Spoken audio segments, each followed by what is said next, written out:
The videos that you have seen are the issues of plagiarism in the Philippines, which involve prominent schools and individuals. From those videos, you may have an idea of what is plagiarism and the legal cases that you may face if you have committed one. According to University of Oxford, plagiarism is presenting someone else's work or ideas as your own with or without their consent, by incorporating it into your work without full acknowledgement. All published and unpublished material, whether in manuscript, printed, or electronic form, is covered under this definition. Plagiarism may be intentional or reckless or unintentional, meaning if you copy someone else's work and claim that that is yours without the true owner's consent, you are already plagiarizing.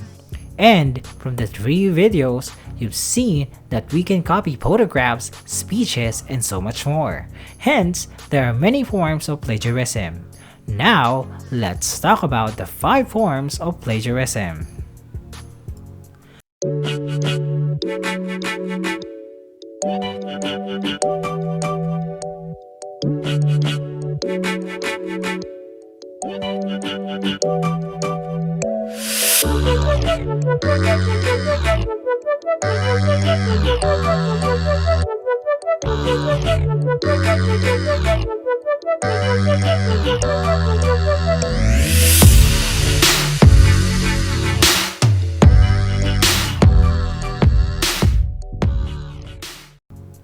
Number 1.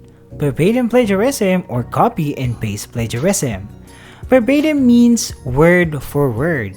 Thus, verbatim plagiarism is copying the complete statement without including the citation.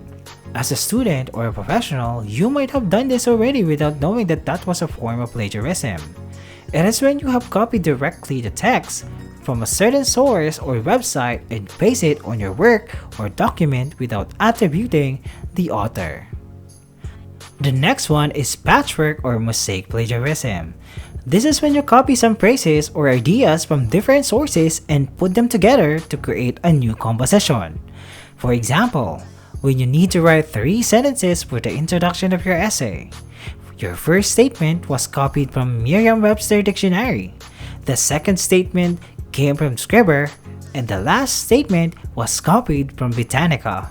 Then, you have committed a patchwork plagiarism. The third form is paraphrasing plagiarism. This is a typical type of plagiarism committed by my students based on my experiences. This is when you use the idea of someone and just change the words to its synonyms. Or you have changed the structure of the sentence. Instead of writing the long sentences, you broke it to have short sentences. However, paraphrasing in academic and professional writing is completely acceptable. What is not acceptable is when you do not cite where you got the ideas, because whether you change the word or the structure of the sentence and it still has the idea of the author, you still do not own that idea. Hence, cite the author to avoid plagiarism. The fourth form is global plagiarism.